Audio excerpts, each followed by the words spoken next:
Ja mám v tejto chvíli naozaj česť vám predstaviť človeka, ktorého osobne veľmi dlho poznám. Veľmi si ho vážim, pretože je čestný, je spravodlivý, je veľmi pracovitý, je veľmi zodpovedný. Čo ste mali možnosť vidieť naozaj aj prednedávnom, kedy sa 15. augusta Prievidzou prehnala skutočne katastrofa nevídaných rozmerov. Ani najstarší prievidžania si nepamätajú takú veľkú vodu, aká bola v túto augustovú hodovú nedeľu v Prievidzi. Dámy a páni, určite ste videli, že osobne sa na odstraňovaní škôd a následkov zúčastnil aj človek, ktorého vám v tejto chvíli chcem veľmi srdečne predstaviť a veľmi srdečne ho aj vo vašom mene privítať.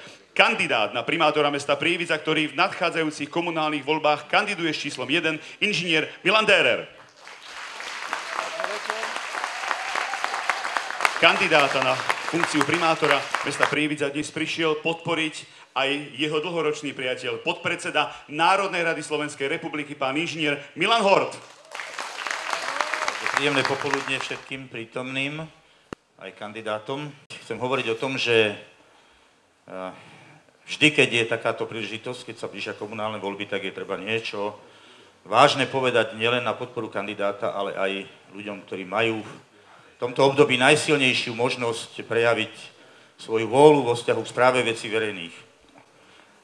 Viete, Milana poznám naozaj veľmi dlho.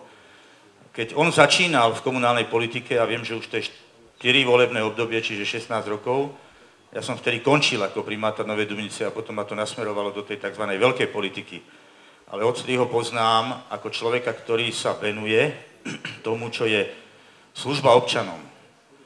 Je to človek, ktorý potom, čo sme urobili jeden fantastický projekt reformu verejnej správy, kedy sme dali ľuďom možnosť, že sme centralistický štát decentralizovali, aby tí, ktorí najlepšie rozumejú tomu, čo sa okolo nich deje, to aj vedeli riadiť, aj spravovať, čiže dostali právomoci, ale aj financie.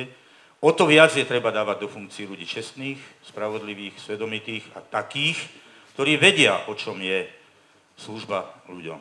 Za tie 4 volebné obdobia to, myslím, dokázala. Treba, aby sme aj tu v Prievidzi si uvedomili svoju zodpovednosť. Nie len nebyť ľahostajný a prísť k voľbám, ale rozmýšľať, aby to bola kontinuita toho dobrého, čo sa tu urobilo.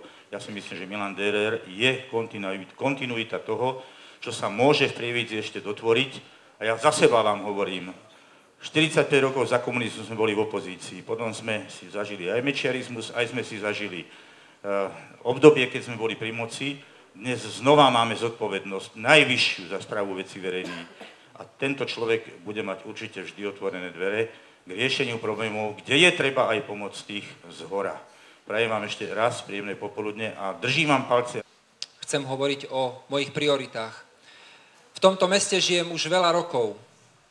Založil som si tú rodinu, s manželkou sme vychovali 2 dcéry a za tie roky, čo tu žijem, pozorne počúvam, načúvam občanom a viem, čo ich trápi, čo trápi toto mesto. Veľmi mi záleží na tom, aby životná úroveň v našom meste mala životnú úroveň európskych miest. Takže byty, práca, doprava, parkovacie miesta, životné prostredie a ihriska. Čo plánujete robiť s fontánami na území mesta?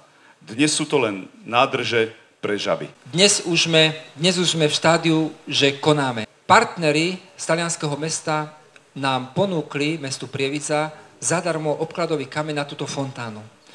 Ja som pred 4 týždňami skontaktoval výtvarníkov a architektov nášho regiónu.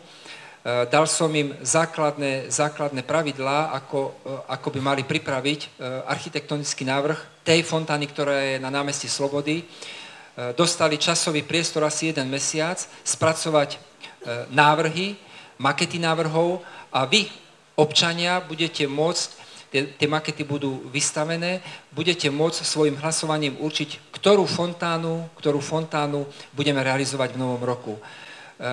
Jedna z tých podmienok bola, aby tá fontána v lete svietila, aby hrala a aby tam bola aj voda. A okrem toho musí mať aj nejaké svoje výtvarné dielo. Ja sa môžem pochváliť s mojimi kolegami, poslancami za volebný obdobie číslo 4, Kopanice, sídlisko Sever, kde sme prednedávnom uviedli do života novopostavenú a novo zrekonštruované námestie na ulici Energetikov. Není to nič zvláštne. Zvláštne na tom to, že táto rekonštrukcia nestála mestskú kasu ani mesto, ani euro. Toto je cesta, akou chcem ísť, aby sme budovali v meste veci, nie draho, ale lacno a pekne a účelne. Takže som veľmi hrdý, že sa nám poslancom Kopanic podarilo dohodnúť s investorom na takých podmienkach, že sme do toho nemuseli dať ani euro a nemuseli sme predať ani meter z toho pozemku, na ktorom to stojí. Vy, ktorí to nepoznáte, doporučujem, aby ste sa tam išli pozrieť. Či bude, kde a kedy ľadová plocha na korčulovanie, alebo bude túto zimu mobilná ľadová plocha. Počula som, že mesto nemá peniaze na jej prevádzku. Podarilo sa mi s vedením obchodného centra Korzo, ktoré všetci určite dobre poznáte, pretože prednedávnom sme ho uvádzali do života, prejavili záujem, že by si chceli prenajať túto plochu. Jednal som s nimi, dohodli sme sa na podmienkach, že mesto im ho dá za 1 euro symbolicky, oni zaplatia montáž, demontáž, čo je v objeme asi 30 000 eur, plus prevádzkové náklady, to je ďalších nejakých 25 000 eur. Vybudujú tam nejaké stánky občerstvovacie, budú robiť počas celej zimnej sezóny rôzne akcie pre deti a pre mládež a pre rodiny a nás to nebude stať ani euro. To je ďalší krásny príklad, ako si to predstavujem.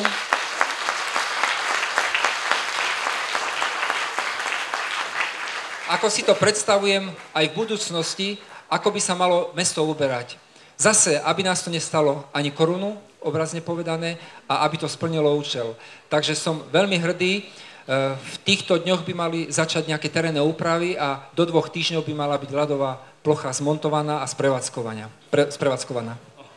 2 otázky do jednej. Aká je vaša predstava podpory športu a športových klubov v meste? A na to nadväzuje aj ďalšia. Čo mienite robiť so zrušeným seniorským A mužstvom futbalového klubu Prievidza, takže aj zo športu? Áno, tak veľmi, veľmi stručne. Podpora mládežníckeho športu je na 100%. Je na 100%. Mužský šport budeme musieť trošku nadstaviť iné pravidlá hry a iné podmienky. V každom prípade podpora áno. Nesmie tá podpora ísť len z mestskej pokladne. Moja predstava je, tak ako vieme zariadiť montáž, demontáž mobilnej ľadovej plochy, ako vieme zariadiť zadarmo vybudovanie fontány, tak viem si predstaviť aj podporu firiem na území mesta, ktoré podporia a vďačne podporia tie športy extraligové a prvoligové, aby sme mali aj túto športovú kultúru, pre ktorú volajú mnohí z vás a máme tu veľa športových fanúšikov. Takže podpora športu áno.